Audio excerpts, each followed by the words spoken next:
बिस्मिल्लाहिर्रहमानिर्रहीम, अस्सलामुअलैकुम नाज़रीन। फिफ्थ अंपायर में खुशामदीद। मैं हूँ यासिर रशीद और मेरे साथ मौजूद हैं साबिक कप्तान आमिर सुहेल साहब। नाज़रीन, आज सुपर 12 मरहले का इख्तिताम हुआ। आज के दिन जो मैच हुआ उस पर भी आज के प्रोग्राम में डिस्कस करेंगे। अब एक दिन की ब्रेक के बाद सेमीफाइनल का आगाज़ भी होने वाला है, तो आज के मैच में बिलखुसूस उन टीम्स पे बात करेंगे, वो 8 टीम्स जो सुपर 12 मरहले में तो मौजूद थीं लेकिन सेमीफाइनल के लिए क्वालिफाई नहीं कर सकीं। क्या खामियां रहीं, क्या तब्दीलियां थी जिसकी वजह से वो सेमीफाइनल तक रसाई हासिल नहीं कर सकीं, इस पर मजमूई तौर पे बात की जाएगी। आमिर भाई से बात का आगाज़ करते हैं। आमिर भाई, बिलखुसूस अगर आज के मैच से बात की जाए, क्या समझते हैं एक बड़े टूर्नामेंट के अंदर आप बड़ी टीम हों और आप आगे क्वालिफाई करने की भी अहलियत रखते हों, लेकिन आप अपने इब्तदाई 2 मैचेस हार जाएं और उसके बाद आपको ये भी पता हो कि आपका ये जो मैच है, ये जो होने वाला है, ये आपको सेमीफाइनल तक पहुंचाने में कोई किरदार अदा नहीं करेगा, तो वो मैच खेलना कितना मुश्किल होता है? देखिए, मोटिवेट करना बड़ा मुश्किल है, लेकिन एक ही चीज़ फिर होती है कि आपने अपनी प्राइड के लिए खेलना है और अपने मुल्क के लिए खेलना है। वही चीज़ें आपको जो है वो बिस्तर से निकालती हैं और वो आपको अर्ज करती हैं कि जाके आपने जो अपनी ड्यूटी है उसको निभाना है। अदरवाइज़ मोटिवेट करना बड़ा मुश्किल होता है। लेकिन आपने देखा कि इंडिया वालों ने आज जो है वो बड़ा इंजॉय भी किया, बड़े खुश दिखाई दे रहे थे और लग रहा था कि वो अपनी प्राइड के लिए खेलने आए हैं और बड़े मार्जिन से जीते हैं मैच। तो आज के दिन उनकी स्ट्रेटजी गुज़श्ता मैचेस की निस्बत मुख्तलिफ थी या एक जैसी? देखिए, आज उन्होंने अपने लेग स्पिनर को खिलाया, जो मिस्ट्री बॉलर को बार किया और लेग स्पिनर को खिलाया, मिडल में इनको विकेटें मिली। देखिए, न्यूज़ जो अगर आप इंडिया की टीम की बात करें तो उनके पास एक्सक्यूज़ कोई नहीं है कि बैड लक हो गई, क्लोज मैच था, वो हार गए। दोनों मैचेस जो बड़ी टीमों के ख़िलाफ़ हारे हैं वो बड़े कॉम्प्रिहेंसिवली हारे हैं, उसमें कोई फ़ाइट नहीं थी। अगर आप पाकिस्तान का भी मैच देखें तो पाकिस्तान बड़े आसानी से 10 विकेटों से जीता, बॉलिंग, बैटिंग, फील्डिंग हर चीज़ में आउट क्लास किया। फिर अगर आप न्यूजीलैंड की बात करें, न्यूजीलैंड ने और ज़्यादा इनकी बैटिंग को ग्राइंड किया। और दूसरी चीज़ जो थी इंडिया की टीम में, बॉलिंग में वो फर्क नज़र नहीं आ रही थी जिसका आप कहें कि हाँ ये वाले बॉलर्स जो हैं वो कुछ ना कुछ करके दे सकते हैं। आप देखें, इवन नामीबिया के जो ओपनर्स थे उन्होंने कितने आसानी से नया बॉल हैंडल किया। वो बता रहा है कि बॉलिंग इनके में डेप्थ नहीं थी और जो रॉन्ग सिलेक्शन उसकी वजह क्या लगती है? उन्हीं पिचेस पे ये IPL का पूरा टूर्नामेंट खेलते हैं, उन्हीं पिचेस पे एक बड़े इवेंट में ये नाकाम हो जाए। देखिए, फ्रेंचाइज क्रिकेट इज़ डिफरेंट, उसमें भी प्रेशर होता है, स्टेज फ्राइट होती है, परफॉर्मेंस एंग्जाइटी होती है, वो बिल्कुल, लेकिन इतना बड़ा प्रेशर नहीं होता जितना इस जगह पे जब आप वर्ल्ड कप खेल रहे हैं, अपने मुल्क को रिप्रेजेंट कर रहे हैं, तो उसका प्रेशर अपना अलग ही है और उसको हैंडल करना जो है वो इतना आसान काम नहीं होता। उसके लिए आपके पास स्टीली नर्व्स होती हैं, उसके पास आपके पास गेम होती है, आपकी टेक्निक बड़ी कॉम्पैक्ट होती है जो आपको इस प्रेशर से निकाल के लेके जाती है। लेकिन अगर आप इंडिया की बात करें, देखें ये जैसे आपने पहले 2 मैचेस देखा जहाँ पे गेंद फंसा, इनकी बैटिंग बिल्कुल अपने कंफर्ट जोन से बाहर थी। ठीक, इनमें कोई ऐसा बैट्समैन नहीं था जो इनिंग्स को चलाता, सारे चौकों की तलाश में थे। कोई ऐसा बैट्समैन नहीं था जिसने वर्क अराउंड। कोहली ने पहले मैच में अगेंस्ट पाकिस्तान थोड़ी सी इनिंग्स को चलाया, लेकिन जहाँ पे कुछ करने का मौका है वो उनको आउट कर लिया शाहीन शाह अफरीदी ने। सो बेसिकली आप ये देखें, 2 मैचेस में जहाँ पे गेंद फंसा है, बिल्कुल इनकी बैटिंग जो थी वो तितर बितर नजर आई। जैसे ही फ्लैटर विकेट्स आई, आप अफगानिस्तान के मैच से शुरू हो जाए, सही बल्ले चलने शुरू हुए, लंबे लंबे छक्के, उसके बाद स्कॉटलैंड, उसके बाद आज नामीबिया, बड़े आराम से उन्होंने बैटिंग की अपने कंफर्ट जोन में रह के। सो आई थिंक जो they have lost in translation, वो फ्रेंचाइज क्रिकेट खेल के हर सिचुएशन का जो जवाब है वो चौका छक्का ही है, जो बड़े मैचेस और बड़ी बॉलिंग के खिलाफ नहीं काम आता। सही। नाज़रीन, इसी बीच शामिल गुफ्तगू कर लेते हैं। हमें ज्वाइन कर चुके हैं स्पोर्ट्स जर्नलिस्ट हाफिज़ मोहम्मद इमरान साहब। इमरान साहब, बहुत शुक्रिया फिफ्थ अंपायर में इस हवाले से अपना वक्त देने के लिए। हाफिज़ साहब, हम आज की बात का आगाज़ करते हैं। इमरान भाई, क्या समझते हैं कि आज के मैच में बिलखुसूस अगर इंडिया की कुली तौर पर कारकर्दगी का अहाता करें, पहले मैच से लेके आखिरी मैच तक आपने कितना तब्दील होते देखा इंडियन टीम को और उसकी बुनियादी वजह क्या लगी आपको? ठीक है, बहुत शुक्रिया। आमिर भाई को भी बहुत बहुत सलाम। अस्सलाम वालेकुम आमिर भाई। बहुत अच्छे अंदाज में अभी गुफ्तगू कर रहे हैं आमिर भाई, जिस तरह के फ्रेंचाइज क्रिकेट का उन्होंने हवाला दिया है। देखिए, इसमें कोई शक नहीं है कि जिस तरह की क्रिकेट इंडिया मुसलसल खेल रहा है और जिस तरह के उनके आपको बड़े अच्छे बैट्समैन नज़र आते हैं, बड़ी अच्छी बासलाहियत खिलाड़ी नज़र आते हैं, लेकिन जिस तरह से आमिर भाई ने अभी शुरू में कहा ना कि सिलेक्शंस ठीक नहीं थी, तो उस सिलेक्शन के ऊपर अगर आप चले जाएं और जिस तरह से अभी इन्होंने जिक्र किया, बॉलिंग में वो जान नज़र नहीं आई उनकी। सिर्फ एक ही एक्सप्रेस बॉलर थे बुमराह, और उनके अलावा जब आप ना सिर्फ बुमराह को दूसरे एंड से कोई उतना तेज़ और एक्सप्रेस बॉलर नहीं था, और उसके साथ साथ उनके पास चेंज के ऊपर भी वो वाली जान नहीं थी। आप देखें कि ऑस्ट्रेलिया के पास 3 बड़े बासलाहियत और माने हुए तेज़ गेंदबाज हैं। फिर आप साउथ अफ्रीका को देखें, उनके पास भी अच्छी खासी पेस है और तेज़ गेंदबाजी नज़र आती है। न्यूजीलैंड को देखें, वहाँ पर भी पेस है, आपको स्विंग भी नज़र आती है, पेस भी नज़र आती है। फिर आप पाकिस्तान के पास आ जाए, यहाँ पर भी आपको 3 बेहतरीन फास्ट बॉलर्स नज़र आते हैं, जो शुरू में तो आपको एक्सप्रेस नज़र आते हैं, उसके बाद जब चेंज आता है तो वहाँ पर भी आपको तेज़ गेंदबाजी देखने को मिलती है। तो ये जो खामियां थी इंडिया की, जिस तरह से आमिर भाई ने बिल्कुल शुरू में कहा कि आप इसको कोई माज़रत खाना रवैया इख्तियार नहीं कर सकते कि आप अगर हारे हैं, एक आध मैच हारे हैं, करीब मैच खेलकर हार गए, तो ऐसा बिल्कुल नहीं था।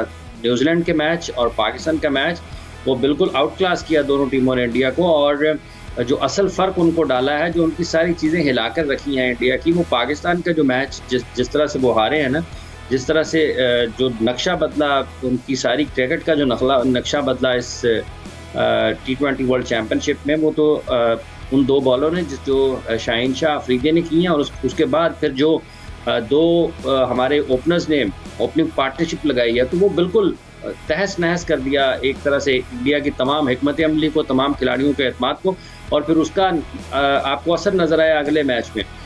वो 2 मैचेस हारने के बाद आप देखें, एक तो जो सिलेक्शन की खामियां थी वो उन 2 मैचेस में नज़र आई, और उसके बाद जो प्लेइंग 11 की खामियां थी वो आपको नज़र आई जब अश्विन को टीम में डाला गया। तो आज भी देखिए, अश्विन खेले हैं, आज भी उन्होंने आउट किया, और जब अश्विन को आपने खिलाया तो उन्होंने आउट किया। वो इन्हिसार उन्होंने किया अपने मिस्ट्री बॉलर के ऊपर, वरुण चक्रवर्ती के ऊपर। हालांकि अश्विन जैसे तजुर्बाकार बॉलर की मौजूदगी में चक्रवर्ती को तरजीह देना, बहरहाल उसका उन्होंने नुकसान तो उठाया है, और अब जब सेमीफाइनल मरहला शुरू हो रहा है तो वो बाहर है। दूसरा इसके साथ साथ ये भी है कि आप इस वर्ल्ड कप के फॉर्मेट को भी देखें कि जिस तरह से इसको तरतीब दिया गया है, मतलब दुनिया की बेहतरीन टीमें कम मैचेस जीतकर ऊपर हैं और ज़्यादा मैचेस जीतकर बाहर चली गई हैं।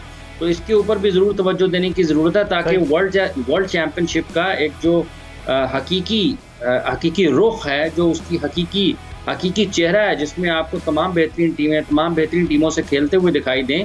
आप साउथ अफ्रीका को देखें, 5 में से 4 मैचेस उन्होंने जीते, लेकिन वो नॉकआउट मरहले के लिए नहीं जा सके हैं। तो ये चीज़ें मिली हुई हैं, लेकिन जहाँ तक इंडिया का ताल्लुक है, 3 मैचेस उन्होंने जो बाद में जीते हैं, उनमें उनको वो चैलेंज प्रेजेंट नहीं हुआ, उस किस्म की बॉलिंग का सामना नहीं था। इब्तदाई तौर पे जिस तरह की शिकस्त का सामना करना पड़ा, उसके बाद वो लड़खड़ा गए और संभलते हुए कुछ देर लगी उनको। हिल गए। मैं इमरान भाई आपकी जानिब वापस आता हूँ, आमिर भाई की जानिब बढ़ते हैं। आमिर भाई, कल जिस तरह हमने तफसीली गुफ्तगू की फील्डिंग के ऊपर मुख्तलिफ जो टीम्स थी उनकी फील्डिंग के ऊपर, क्या समझते हैं फील्डिंग का जो शोबा इंडियन टीम का है, उसमें इनकी परफॉर्मेंस इस हद तक ख़राब, उसकी वजह क्या नज़र आती है? देखिए, इनको मेहनत तो करनी पड़ेगी। मे बी थके रहे हैं इस पूरे T20 वर्ल्ड कप में, बहुत ज़्यादा क्रिकेट खेलना भी, वो तो हंसते भी सही से नहीं थे। हाँ जी, नुकसानदेह। और देखिए, आपको एक क्लियर एविडेंस लग रही है, थके भी हुए हैं और बहुत ज़्यादा क्रिकेट खेल रहे हैं। बुमराह पूरे टूर्नामेंट में 140 के करीब नहीं आए, अगर शामी की भी बात करें 140 के करीब नहीं आए। वेयरएज़ अभी हाफिज़ साहब ने भी इंडिकेट किया था, बाकी जो टीमें ऊपर आई हैं, जो बाहर भी रह गई हैं, उनके पास फास्ट बॉलर्स थे जो 145 के ऊपर जा रहे थे।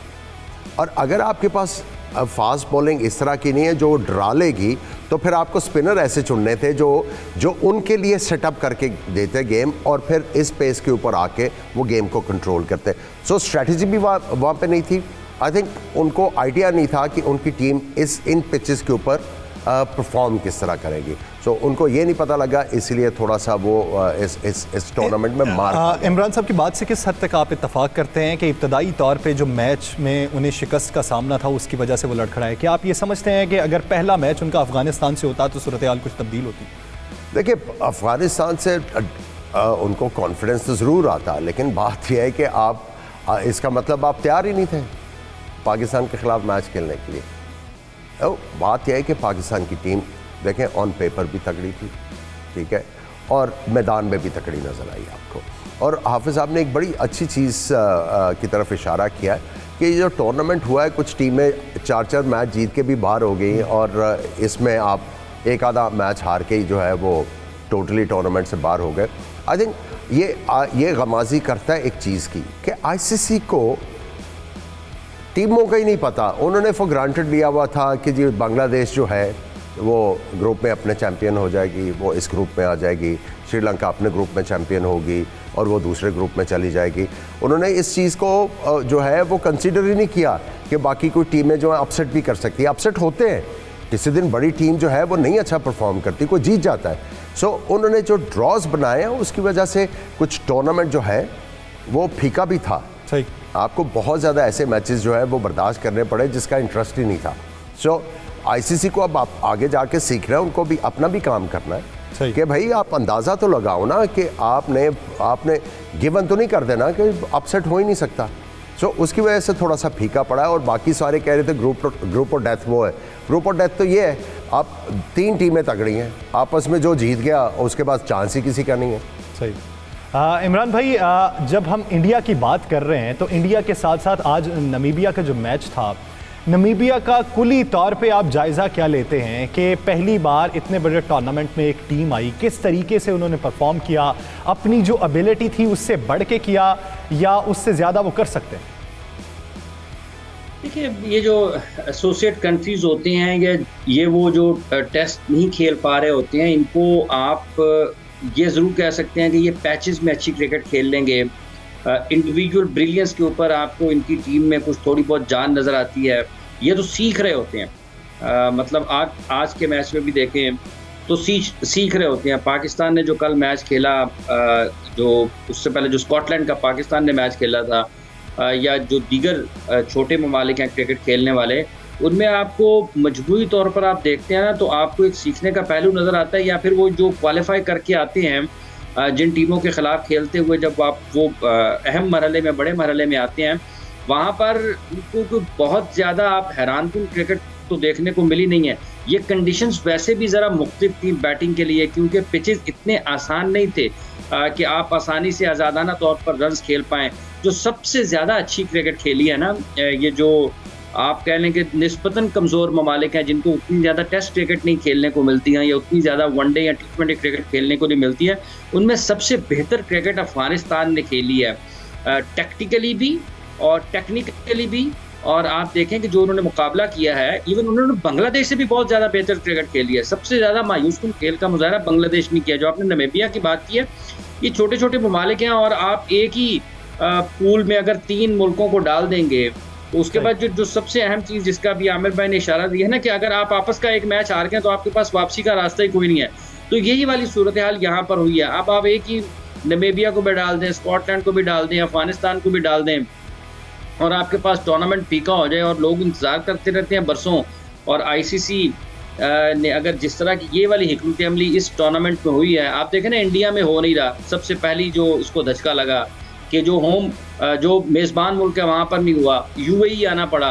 तो एक तो वहाँ से जो इसकी दिलचस्पी थी वो कम हुई, क्योंकि अगर इंडिया में होता या किसी भी और नेशन में होता जो कि क्रिकेटिंग नेशन है, वहाँ पर आपको इसका रंग ज़रा मुख्तलिफ नज़र आता। और अगर ये जो कमज़ोर मैचेस उस मुल्क में हो रहे होते हैं ना, जो क्रिकेटिंग नेशन है, आपको उसका रद्द-ए-अमल भी ज़्यादा नज़र आता। लोग बहुत बददिली के साथ इसको ना सिर्फ देखते बल्कि उसके ऊपर पिछली रद्द-ए-अमल का भी इजहार करते। तो ये जो छोटी टीमें हैं, इनके लिए तो बस यही है कि ये अपने टॉप क्रिकेटर्स के साथ खेल रहे होते हैं, उनके काम करने के अंदाज़ को, उनके इनिंग्स बिल्ड करने के अंदाज़ को देखकर सीखते हैं। जो इनके मुखालिफ बॉलर्स हैं वहाँ से उनकी गेंदबाजी को देखकर इनको सीखने का मौका मिलता है। फील्डिंग, तमाम शोबों को जो क्रिकेट के एतबार से, तकनीकी एतबार से भी हैं, जो इनके खेल के एतबार से हैं, वहाँ से ये देखकर सीख सकते हैं। कितना उसको आगे लेकर चलते हैं इस पे तो सीखने के मौके अभी उनके पास बहुत से हैं, मजीद सीखने की जरूरत है। आमिर भाई आप क्या समझते हैं, जिस तरफ इशारा किया है इमरान भाई ने कि यूएई में हुआ, दिलचस्पी लोगों की उतनी नहीं बढ़ी। आप ये देखिए कि पाकिस्तान, अफगानिस्तान, बांग्लादेश या उसके अलावा इंडिया, इनके जो मैचेस होते रहे, क्राउड उसमें आपको दिखाई देता रहा। बकिया सारे मैचेस के अंदर क्राउड आपको कोई एक ही स्टैंड भरा हुआ दिखाई देता होगा, बाकी तो नहीं है। देखिए, अब अब वो बड़ा मसरूफ़ मुल्क है, वहाँ पे आपको दिन रात काम करना पड़ता है। सो आपको ये भी देखना है ना कि आप अगर इंग्लैंड में होगा, वहाँ पे लोगों ने छुट्टियाँ ली होती पहले कि ये वाला यहाँ पे टूर्नामेंट हो रहा है, हमने अपने बच्चों को लेके जाना, पहले बुकिंग करवाते हैं, सारा कुछ होता है। लेकिन यहाँ पे कल्चर नहीं है वो वाला दुबई में, और आप जितना मर्जी यहाँ पे वो स्पोर्ट्स का कल्चर ले आए, क्रिकेट इतनी ज़्यादा यहाँ पे पॉपुलर नहीं हो। एक ज़माना था जब थी शारजा कप जब होता था, आज भी देखिए शारजा में क्राउड आएगा, दुबई अबू धाबी में नहीं आता, क्योंकि वहाँ पे आपको काम करना पड़ता है और आपको इतनी आसानी से छुट्टियाँ नहीं मिलती। और दूसरी चीज़ मैं जो हाईलाइट करना चाह रहा था वो बेसिकली है, मुझे आईसीसी की समझ नहीं आती, जो टेस्ट प्लेइंग नेशन है उनको आप क्वालिफाइंग राउंड में क्यों डाल रहे हैं? अगर वो इम्प्रूव नहीं कर रही तो उनका टेस्ट स्टेटस आप ले लें, ये उन्हें कहें कि दोबारा से आप क्वालिफाई करेंगे। एक टेस्ट प्लेइंग नेशन है, आपने कैटेगरीज क्यों बनाई हुई है भाई? अगर आप उनको डेवलपमेंट फंड दे रहे हैं, आईसीसी का काम यह है कि ये देखना, आप देखें वेस्ट इंडीज़ की क्रिकेट कहाँ पे चलेगी है, दे हैव टू इंटरवीन कि भाई आप क्या कर रहे हो, हम आपको फंड्स भी देते हैं, सारा कुछ करते हैं, प्रॉफिट शेयरिंग भी होती है, आपकी क्रिकेट कहाँ पे चलेगी, ये ब्रांड ऑफ क्रिकेट हमें नहीं चाहिए। जो टेस्ट प्लेइंग नेशन है उसको आप लेके आए। देखें ना, आयरलैंड को आपने टेस्ट स्टेटस दिया हुआ है, दे आर आउट। बांग्लादेश जो है वो मुश्किल से पहुंची। सो आपने आईसीसी का ये जो वर्किंग है उसके ऊपर बहुत बड़े क्वेश्चन मार्क्स हैं। आईसीसी को जो है अपना जो है जो गेम है उसको रेज करना पड़ेगा, क्योंकि इस तरह टूर्नामेंट जो है एक दो और हुए तो लोगों का। अब आप ये देखें कि एक टेस्ट प्लेइंग नेशन है वेस्ट इंडीज़ और दिफाई चैंपियन भी है इस टूर्नामेंट की। दूसरी तरफ नमीबिया की मैं बिलखुसूस बात इसलिए कर रहा हूँ कि नमीबिया पहली बार इस टूर्नामेंट में आई।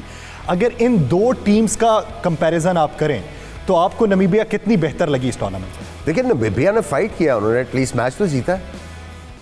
आप जो मर्जी कह लें, उन्होंने चाहे स्कॉटलैंड को हराया, लेकिन उन्होंने पैचेस में क्रिकेट अच्छी खेली है। हाँ, उन्होंने एक झलक दिखाई है कि इस मुल्क के ऊपर, हालांकि वहाँ पे आबादी इतनी ज़्यादा नहीं है, लेकिन इस मुल्क के ऊपर अगर आप इन्वेस्टमेंट करेंगे, क्रिकेट का टैलेंट है। उन्होंने बताया कि इस मुल्क के ऊपर आप फोकस कर सकते हैं। काफ़ी अरसे से यहाँ पे क्रिकेट भी हो रही है, आपको 2003 का वर्ल्ड कप याद होगा, इन्होंने काफ़ी प्रैक्टिस मैचेस भी खेले थे अगेंस्ट नेशंस। और अगर आपने ये क्वालिफाइंग राउंड करना है तो आप प्रैक्टिस मैचेस दे देना जो टॉप पे आए, एक आधी टीम लेके आए। इतनी ज़्यादा जब आप एसोसिएट मेंबर्स ले आएंगे तो फिर वो उसमें जो है फीका पड़ जाता है जो पकवान है। सही। नाज़रीन, हमें एक ब्रेक पे जाना है, लेकिन ब्रेक से पहले आप काफ़ी मुलाहिज़ा कीजिए आज के भारतीय बल्लेबाजों की, जिन्होंने आज नमीबिया के खिलाफ शानदार बल्लेबाजी का मुजाहिरा किया है। सेगमेंट है हमारा धो डाला, आप तक पहुंचाने के लिए हमारे साथ ताउन किया है कोक ने। कारकर्दगी मुलाहिज़ा कीजिए। ब्रेक से वापस आएंगे, गुफ्तगू को यहीं से आगे बढ़ाएंगे। ब्रेक में एक बार फिर से खुशामदीद। नाज़रीन, हम जहाँ पे जिक्र कर रहे हैं टीम्स के हवाले से, वो जो सेमीफाइनल तक नहीं पहुँच सकी, इंडिया और नमीबिया के हम बात कर चुके हैं। वेस्ट इंडीज़ पे भी हमने गुफ्तगू की पिछले काफ़ी दिनों में। बिलखुसूस बात कर लेते हैं साउथ अफ्रीका के हवाले से। आमिर भाई, आप क्या समझते हैं कि जब एक जानिब दिफाई चैम्पियन आपको टोटल ऑफ कलर नज़र आए, दूसरे कुछ ममालिक ऐसे जो अच्छा परफॉर्म कर सकते थे वो भी अच्छा नहीं कर पाए, लेकिन जिसने अच्छा परफॉर्म किया, क्या समझते हैं साउथ अफ्रीका इस टूर्नामेंट में कितनी अनलकी रही? बहुत ज़्यादा अनलकी रही मेरे ख्याल में। टीम अच्छी थी, शुरू में उन्होंने अपनी मिस्टेक्स खुद की। श्रीलंका में जो उन्होंने वर्ल्ड कप से आने से पहले जो सीरीज़ खेली, उसमें उनका जो बैटिंग ऑर्डर था वो कम्प्लीटली डिफरेंट था। और वर्ल्ड कप में आके उन्होंने जो एक्सपेरिमेंटेशन की, उसका एक तो वो नुकसान हुआ शुरू में, और दूसरा जो उनको नुकसान था वो जो टीमें कम परफॉर्म कर रही थी, like Bangladesh and West Indies, उनके खिलाफ अल्लाह खेली, उनके पहले मैचेस हो गए। तो जब वो बिल्कुल ही डाउन होगी तब ऑस्ट्रेलिया ने उनके साथ मुकाबला किया, और आपने देखा ऑस्ट्रेलिया ने जिस तरह बांग्लादेश को हराया है, उसके बाद तो उनके लिए काफ़ी ज़्यादा दूर हो गया वर्ल्ड कप, क्योंकि इंग्लैंड को बड़े मार्जिन से हराना मुश्किल काम था, क्योंकि फ़ाइट तो उन्होंने देनी थी। इंग्लैंड ने फेवरेट टीम है और उनका कॉम्बिनेशन बड़ा अच्छा चल रहा है। सो आई थॉट कि उनका जो मेन फैक्टर हुआ है कि बांग्लादेश और वेस्ट इंडीज़ के ख़िलाफ़ जो अर्ली मैच हुए, वो जो रन रेट जो है अपना बहुत बड़ा नहीं या मार्जिन बड़ा नहीं कर सके, उसका उनको खमियाजा भुगतना पड़ा। सही। इमरान भाई, आप क्या समझते हैं साउथ अफ्रीका का अगर मवाजना किया जाए ग्रुप 2 की टीम्स के साथ, ग्रुप ए की मैं बात नहीं करता, ग्रुप 2 की टीम्स के साथ अगर मवाजना किया जाए, अगर वो ग्रुप 2 में होती तो उसके चांसेस कितने होते? देखिए, एक तो अगर वो ग्रुप 2 में होती ना, तो यहाँ पर ज़रा जो फीके मैचेस हैं उनकी तादाद कम होती और कम से कम क्रिकेट ज़्यादा बेहतर देखने को मिलती और उनका जो पेस अटैक है और जिस तरह से उनके आप मार्करम को देखें, क्विंटन डिकॉक बड़ा लेट थोड़ा सा फॉर्म में आए अच्छी, फिर वेंडर डुसन को देखें तो फिर उनके जो पावर हिटर्स हैं नीचे, उनके पास भी बड़े अच्छे इनफरादी तौर पर बड़े अच्छे खिलाड़ी मौजूद हैं जो मैच का नक्शा बदल सकते हैं। बोम्मा को देखें, उनके कप्तान, उन्होंने भी अच्छी इनिंग्स खेली। लेकिन इसके साथ साथ जो सबसे अहम बात है ना, जिसकी तरफ अभी आमिर सुहेल साहब ने भी इशारा किया है, बल्कि वाज़ेह अंदाज में बात की है, इशारा नहीं किया है, कि ये कितने के मुल्क हैं जो क्रिकेट टॉप लेवल की क्रिकेट खेलते हैं। मतलब इतने बरसों से वेस्ट इंडीज़ की क्रिकेट का हाल बुरा हुआ पड़ा है और आईसीसी का अपना क्या किरदार है। अगर आप अपने रुकन ममालिक को बेहतर अंदाज में आगे ले जाने में या उनकी मुश्किलात को ख़त्म करने में काम नहीं कर सकते हैं, जिस तरह से आप वेस्ट इंडीज़ की क्रिकेट को देख लें, साउथ अफ्रीका के जो मसाइल हैं, जो उनका एक बहुत बड़ा टैलेंट अपने मुल्क को छोड़कर कहीं और खेल रहा है, अगर वो भी क्रिकेट उसकी भी नीचे आ जाती है। आप श्रीलंका की क्रिकेट को देखें कितनी नीचे आई है, बांग्लादेश की क्रिकेट को देखें कितना नीचे आई है। और अगर 8-9 मुल्कों में 4-5 मुल्क अगर उनकी क्रिकेट नीचे चली जाती है, तो फिर ये ग्लोबल स्पोर्ट तो नहीं रह जाएगी ना। अगर आईसीसी ये भी नहीं कर सकता, ना आपके ड्रॉज ठीक बने, ना वर्ल्ड T20 चैंपियनशिप को दिलचस्प बना सकें अपने इंतज़ामी एतबार से, और ना अपने रुकन ममालिक की आप क्रिकेट के मयार को बुलंद कर सकें, तो सर आप क्या कर रहे हैं फिर? अगर किसी मुल्क में क्रिकेट ख़राब होती है तो उस मुल्क के क्रिकेट बोर्ड से पूछा जाता है ना। और अगर दुनिया की क्रिकेट ख़राब हो रही है तो जो दुनिया के क्रिकेट के मामलात को चलाने वाली तंजीम है उससे भी तो पूछा जाना चाहिए, सर आप क्या कर रहे हैं? वेस्ट इंडीज़ की क्रिकेट का बुरा हाल है, तो जितने भी कम अज़ कम ये जो टॉप नेशंस हैं, टेस्ट क्रिकेट खेलने वाले ममालिक हैं, इनमें तो इनकी क्रिकेट का मयार तो बुलंद रहना चाहिए। अगर ये नीचे चले जाते जाएंगे तो एसोसिएट ममालिक जो है वो कहाँ जाएंगे? आयरलैंड को आपने टेस्ट स्टेटस दिया है, वो कहाँ पर चली गई है? और इसके साथ साथ जो दुनिया के बड़े ममालिक हैं क्रिकेट खेलने वाले, आईसीसी इतना बेबस है कि वो उनकी बामी सीरीज के इनकाद में कोई काम नहीं कर सकता।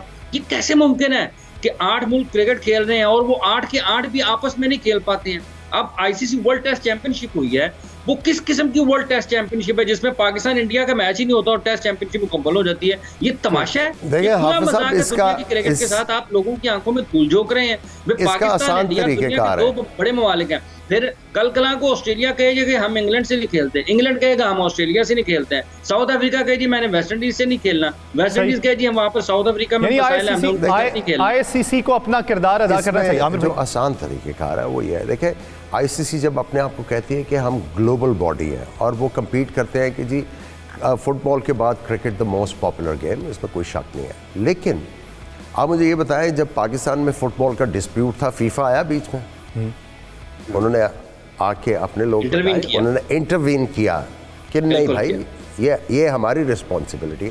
आईसीसी तो रिस्पॉन्सिबिलिटी नहीं लेता, हमें जवाब दे गई 2 ममालिक की टीम्स, ठीक है। आईसीसी ने उसके बाद देखें, आपने अगर इसमें दिलचस्पी लेके आनी है, जो फ्रेंचाइज क्रिकेट का मॉडल है वो क्यों पॉपुलर है, वो क्यों इंटरेस्ट जनरेट करता है? हर टीम आपस में 2-2 मैच खेलती है, ठीक है, उसमें हार जीत भी होती है, आपका फिर भी चांस होता है आगे बढ़ने का। आपने यही कराना है, क्वालिफाइंग राउंड कराना है, तो आप क्वालिफाइंग राउंड करवा के आप सुपर 6 करा लेना। आपको पता है ना 6 टीमें तगड़ी हैं दुनिया की, बाकी जो नीचे आई हुई हैं, सुपर 6 करा के डबल लीग पे कराए ना, डबल लीग इंटरेस्ट भी जनरेट होगा, हर मैच जो है वो कांटेदार होगा, किसी भी टीम को आप पिन पॉइंट नहीं कर सकेंगे ये सेमीफाइनल में पहुंच गई है जी। पहले राउंड के बाद मैचेस तगड़े होंगे, वो क्रिकेट की जो है वो बेहतर एडवर्टीजमेंट है, बजाय ये कि वन साइडेड मैचेस हो रहे हैं और लोग जो है आधे रास्ते में जो है बंद करके टीवी चले जाएं। तो ये क्रिकेट की एडवर्टीजमेंट नहीं है। क्रिकेट की एडवर्टीजमेंट या जो बच्चे कनेक्ट होंगे गेम के साथ, अच्छी क्रिकेट, अच्छे मैचेस देख के, कांटेदार देख के, अच्छी क्रिकेट देख के तब कनेक्ट होंगे। आप क्या समझते हैं कि जब आईसीसी में भी इजारादारी 3-4 ममालिक की है और आप अगर दुनिया को कुली तौर पे देखें तो सरमायाकारों की वहाँ पे ये सारा पाकिस्तान क्रिकेट बोर्ड का कसूर है। मैं आपको इतना बता दूं, मुझे याद है आपके क्रिकेट बोर्ड का सरबराह जाके आईसीसी में बैठता था, डिक्टेट करता था टर्म्स। इंडिया वाले आपके पीछे आके आपके साथ चलते थे कि हमें भी आगे लेके चलो। आप ये जो एशियन क्रिकेट काउंसिल बनाई है किसने बनाई है? पाकिस्तान क्रिकेट बोर्ड ने बनाई, बीसीसीपी ने बनाई है, पीसीबी ने नहीं, बीसीसीपी ने बनाई थी। सही। आपका इन्फ्लुएंस था। आप देखें ना, शुएब अख्तर के ऊपर बैन लगा है ऑस्ट्रेलिया में, ऐसे बैन हटा है। आपकी बात मानी जाती थी। ये आपने जो, मैं इनको क्या कहूँ, रेलू कट्टे जो भेजे हैं आपने आईसीसी में, उन्होंने जाके अपने गेम्स के लिए पाकिस्तान क्रिकेट का वो जो एक धाक थी आईसीसी में, वो ख़त्म करा दी। मैं आपको एक वाक़या बताता हूँ। आईसीसी में मैच फिक्सिंग का एजेंडा था, बहुत अरसा पहले की बात है ये। उस वक्त आईसीसी का हेड ऑफिस था लॉर्ड्स पे। सही। वहाँ पे आरिफ अब्बासी साहब थे रिप्रेजेंट कर रहे पाकिस्तान को। उन्होंने खिड़की खोली, उन्होंने कहा ये लॉर्ड ब्रुक्स और विलियमसन है, ये बुकीज़ के यहाँ पे कैबिन बने हुए हैं लॉर्ड्स क्रिकेट ग्राउंड पे, इसको बंद करो, फिर जुए की बात करेंगे। और मीटिंग उसी वक्त जो है पैकअप होगी। पाकिस्तान की यार वहाँ पे धाक थी। हमने खुद जो है ये रेलू कट्टे भेज के आपने अपना जो इन्फ्लुएंस है सारा ख़त्म करवा दिया। पाकिस्तान अभी भी अक्लमंदी करे, लोगों को साथ लेके चले। ठीक है, इंटरनेशनल क्रिकेट आना या ना आना दूसरी चीज़ है, लेकिन आपका जो इन्फ्लुएंस है आईसीसी में वो तो कभी ख़त्म नहीं होना चाहिए। आप ये समझते हैं कि परफॉर्मेंस बेहतर होने से जो आहिस्ता आहिस्ता ग्रेजुअली हम आगे बढ़ रहे हैं, इससे भी फ़र्क पड़ सकता है? जिस तरह अभी ऑस्ट्रेलिया ने आने मुझे ये बताएं कि आज भी पाकिस्तान की टीम हार भी रही हो, इंग्लैंड में जाए हाउसफुल होता, लोग आते हैं आपको देखने, पाकिस्तान के साथ अपनी सॉलिडेरिटी दिखाने आते हैं जो एक्स पाकिस्तानीज हैं। आप ऑस्ट्रेलिया चाहे, पाकिस्तान जो है वो रश लेके आती है, लोग मैच देखने आते हैं। क्रिकेट है पाकिस्तान में, दम है। आप कहीं पे भी चले जाएं, आप देखें ना, इंडिया पाकिस्तान का मैच था, एक ही मैच फुल हुआ है, उसमें पाकिस्तान था ना, तो फुल हुआ है। ठीक है, तो पाकिस्तान की क्रिकेट का नाम है। हम लोगों ने उसको इतना डाइल्यूट कर दिया है अपने वो गलत जो है अपने ज़ाती मुफादात के लिए कि अब वो डाइल्यूट हुआ हुआ है और हमारी वो सही नहीं है। बन सकती है अगर आप सही लोग लेके आएंगे, वो आईसीसी में जाएंगे, वो जाके जब आंखों में आंखें डाल के बात करेंगे। देखिए, स्पोर्ट्स एडमिनिस्ट्रेशन टोटली डिफरेंट है। आप कभी जर्नलिस्ट को उठा के लगा देंगे, कभी फलां बंदे को उठा के लगा देंगे। जो आपने अगर क्रिकेट का कोई बंदा लगाना है, उसका एक्सपीरियंस स्पोर्ट्स का होना चाहिए ना, ताकि वो जब जाके बात करेगा उसकी बात में वज़न होगा और लोग सुनेंगे। जिनको पता ही नहीं आप उनको लगा देते हैं। तो ये जो बिग थ्री बना है वो किसने अग्री किया था? किसने? उसमें रमीज़ राजा भी थे, उसमें जो आपके उस वक्त पीसीबी के चेयरमैन थे वो भी, और आपके सीईओ भी उसमें थे। तो आप खुद जब पाँव में गिरेंगे और फिर आप ये कह देंगे सेनेट के सामने जाके कि जी वो अगर प्राइम मिनिस्टर इंडिया का ये कह दे कि जी हम पैसे नहीं देंगे तो पाकिस्तान की क्रिकेट ख़त्म हो जाएगी, फिर यार इसी तरह ही होगा ना, फिर आप अपना इन्फ्लुएंस ख़त्म कर देंगे ना। कहाँ देता आपको इंडियन क्रिकेट बोर्ड यार पैसे? आप गलत बयानियाँ करते हो। तो जब तक आपके वो सही बंदे नहीं आएंगे तब तक आईसीसी में धाक नहीं बनेगी, और जब तक धाक नहीं बनेगी आपके साथ ये होता रहेगा। इमरान भाई क्या समझते हैं, धाक बैठाने के लिए हमें कितना अरसा और लग जाएगा? देखिए, एक तो बहुत अच्छी तरफ इशारा किया है कि ये जो रमीज़ राजा साहब ने कहा था ना कि पाकिस्तान की क्रिकेट को इंडियन फंडिंग के ऊपर चलता है, तो वो सारी दुनिया की क्रिकेट चलती है और वो किसी को खैरात नहीं देते हैं। नहीं, इंडिया की कैसे चलती है? नहीं चलती हाफिज साहब। अभी आप आईसीसी में देखें ना, अभी वर्ल्ड कप हुआ है, 9 जो है वो ग्लोबल स्पॉन्सर हैं, 8 इंडिया से हैं। उसके बाद अभी आप देख लें जो मेजर स्पॉन्सर्स हैं अभी ये T20 वर्ल्ड कप के, वो इंटरनेशनल जो है वो कंपनीज हैं। तो आपको आप भी जो है यहाँ पे ज़रा कंफ्यूज है। बीसीसीआई आपको कुछ नहीं देता। ये अगर आप पाकिस्तान, हाँ जी, आपको आईसीसी से प्रॉफिट मिलता है, बीसीसीआई नहीं देता आपको।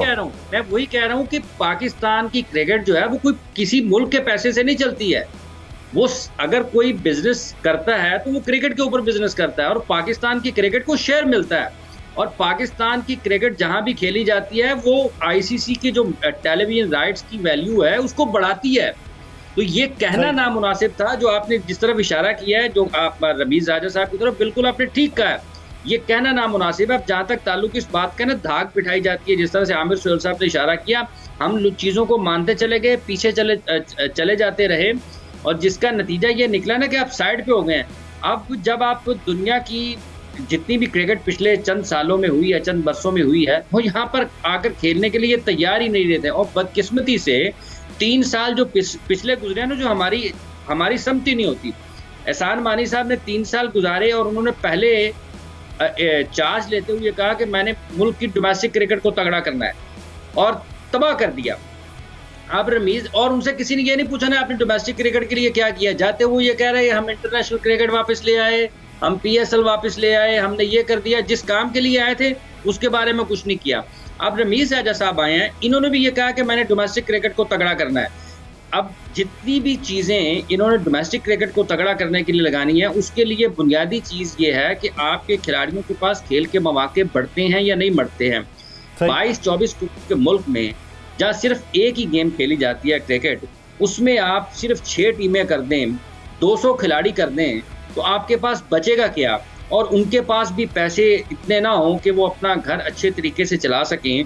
तो धाक बिठाने के लिए आपको वो टीम चाहिए होती है जिस टीम में आमिर सुहेल हों, सईद अनवर हों, रमीज़ राजा हों, इंजमामुल हक हों, सलीम मलिक हों, वसीम अकरम हों, वकार यूनुस हों, मुश्ताक अहमद हों, उसमें जावेद मियादाद हों, उसमें इमरान खान हों। ये इतने बड़े जब नाम होते हैं ना, तो ये खुद जहाँ पर जाते हैं लोग इनसे पूछते हैं कि सर हमारे लिए आप पाकिस्तान की टीम इंग्लैंड कब आएगी, यहाँ पर लोग आपको देखना चाहते हैं। पाकिस्तान की टीम साउथ अफ्रीका कब आएगी, यहाँ पर आपको लोग देखना चाहते हैं। तो क्रिकेट का मयार भी वैसे ही बुलंद होना चाहिए। जो आपके एडमिनिस्ट्रेटर्स हों वो बेहतर फैसले करें और आपकी क्रिकेट ऊपर जाए, आपकी क्रिकेट में वो नाम शामिल हों जिनको आप चाहते हुए भी नजरअंदाज ना कर सकें। दुनिया का कौन सा मुल्क चाहेगा? यानी इंतजामी तौर पे माइंडसेट तब्दील करने की जरूरत है। आमिर भाई, जिस तरह अभी इंडिया वापस अभी पहुंचा नहीं है, इंडियन टीम अपने मुल्क वापस पहुंची नहीं है।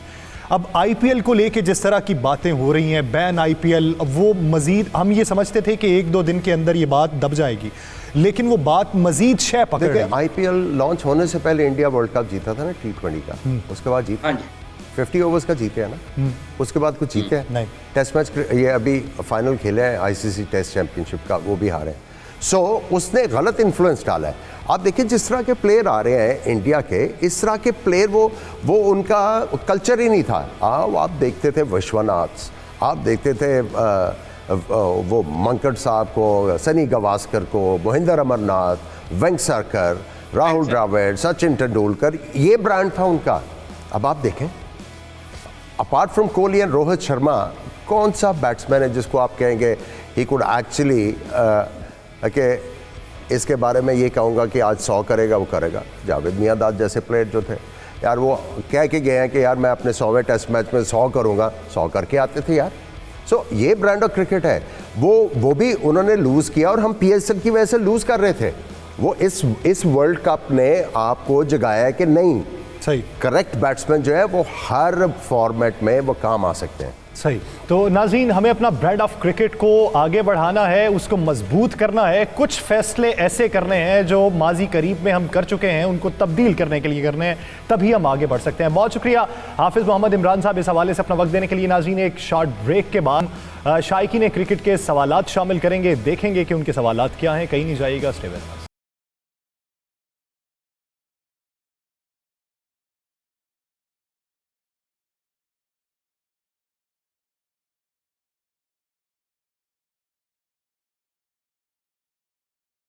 वेलकम बैक नाज़रीन। अब शुरू करते हैं सवाल और जवाब का मरहला। कल के दिन का जो परसों के दिन का जो बेहतरीन सवाल जिसका इंतखाब किया गया था, ताल्लुक़ उनका ननकाना साहब से है। नाम है अबू बकर शाह। उनकी जानिब से जो सवाल भिजवाया गया था उसका इंतखाब हुआ है। ये है अबू बकर शाह जिनकी जानिब से सवाल भिजवाया गया। आप भी हमें रोज़ाना की बुनियाद पर अपने सवालात भिजवाते रहिए, बेहतरीन सवाल का इंतखाब किया जाएगा और गेंद आमिर भाई के ऑटोग्राफ के जरिए आपके घर भिजवाई जाएगी। तो आज के सवालात की जानिब बढ़ते हैं, देखते हैं कि आज क्या सवाल हमें मौसूल हुए। पाकिस्तान का इतना अच्छा रिकॉर्ड नहीं है सेमीफाइनल में ऑस्ट्रेलिया के खिलाफ, तो इस दफ़ा यूएई के अंदर आप क्या समझते हैं क्या नई हिकमत अमली होनी चाहिए ऑस्ट्रेलिया के खिलाफ पाकिस्तान की? सेमीफाइनल में बाबर आजम को इस बार टॉस जीत के, अगर वो टॉस जीत जाते हैं तो क्या ड्यू फैक्टर को ओवरलुक करके पहले बैटिंग करनी चाहिए? फ़खर जमान अभी तक कोई ख़ास मज़ा का खेल नहीं खेल रहे हैं, उसकी जगह में ख्याल से हाफिज़ को पहले भेजा जाए। ऑस्ट्रेलिया के जो बॉलर्स हैं, fast bowler Mitchell Starc, Hazlewood अच्छी बॉलिंग करते हैं, पावर प्ले के अंदर विकेटें भी दिलाते हैं ऑस्ट्रेलिया को। तो हमें उनके खिलाफ एग्रेशन दिखाना चाहिए या हम मुहतात होकर शुरू के 6 ओवर खेलें? सही। आमिर भाई, जिस तरह के सवाल आए हैं, और सवाल में पहली बात ये है ऑस्ट्रेलिया के हवाले से, अब दुबई की पिच है, ऑस्ट्रेलिया के हवाले से आप भी कुछ तहफ़्फ़ुज़ात का शिकार हैं कि ऑस्ट्रेलिया के सामने हमारी परफॉर्मेंस जो है वो मुश्किल में पड़ सकती है। तो कहा यह जा रहा है कि ऑस्ट्रेलिया के ख़िलाफ़ सेमीफाइनल में हमारा रिकॉर्ड अच्छा नहीं है। क्या इस बार आप रिकॉर्ड तब्दील होता देख रहे हैं? देखिए, जिस तरह आपकी टीम का मोमेंटम बना हुआ है, अगर आप अच्छी प्लानिंग के साथ उसको एग्जीक्यूट अच्छा करते हैं तो डेफिनेटली आप चेंज कर सकते हैं। एग्जीक्यूट मिडल में बेहतर करने की जरूरत। देखिए, मैंने यही कहा है कि अब पूरा ऑस्ट्रेलिया का इस वर्ल्ड कप में देख लें, उनके खिलाफ रन्स मिडल ओवर्स में बने। सही। मिडल ओवर्स में जाम्पा को आप निकाल लें, मिडल ओवर्स में उनके फास्ट बॉलर को पढ़िए, फ्रॉम ओवर नंबर 4 इनको 20 में इनको चौके लगे हैं, ठीक ठाक चौके लगे हैं। सो हमने भी ये देखना है कि कहाँ पे आके ये ऑस्ट्रेलिया की टीम जो है वो थोड़ा सा ऑफ द बॉल जाती है, वहाँ पे आपने कैश इन करना है। और अभी जो क्वेश्चन आया हुआ था कि आपने एग्रेशन दिखाना है, देखिए ऑस्ट्रेलिया को ये पता है कि पाकिस्तान के जो ओपनर्स हैं वो बड़ा अच्छा करते आ रहे हैं, उन्होंने आके आपके ऊपर बर्स्ट मारना है, आपको आउट करने की कोशिश करनी है, उसमें उन्होंने चांसेस लेने हैं।